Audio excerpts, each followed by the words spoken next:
So yun mga ka-classic, meron din nila ditong Copy 400 na ipapabuild ng Copy Racer. So ito yung binigay ng client natin na design. So yan yung gagawin natin dito. Bali, umpisa na natin tong kalasin ngayon para magawa na natin ganun. Let's go. So yan mga ka-classic, natapos na nga natin siya. At ano-ano nga ba yung mga pinalitan natin dito? So unahin na natin dito sa mga gulong na naglagay tayo dito ng Red Indian na sawtooth. Ang sukat niyan ay 5.0 harap likod.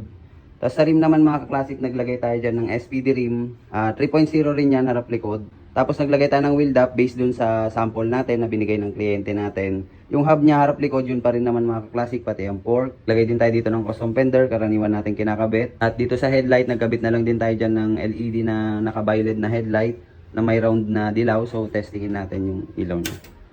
So yan siya. Tapos dito naman sa speedometer, digital speedometer na lang din ginamit natin. Nag-clip-on handlebar tayo, tapos bar inside mirror. Diamond handle grip na lagi natin kinakabit. Tapos dito sa tangke mga ka-classic, yung stock niya pa rin yan. Pinaint lang natin ng gloss black, request ng kliyente natin yan. Kasabay ng makina at saka side cover. Tapos dito naglagay din tayo dyan ng engine guard niya na nasa design din yan. Tapos itong skid plate niya, yung nasa design din yung kinuha natin dyan mga ka-classic.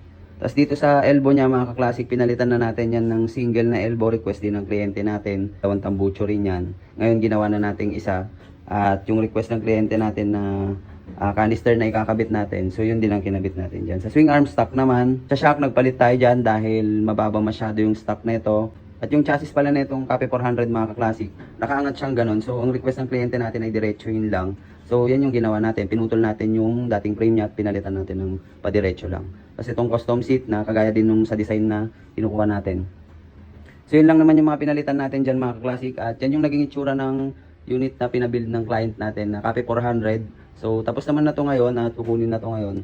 Bale, pakita natin yung likuran. So yan siya mga ka-classic pag nakatalikod. Yan. Panda rin natin para marinig nyo yung pipe nya.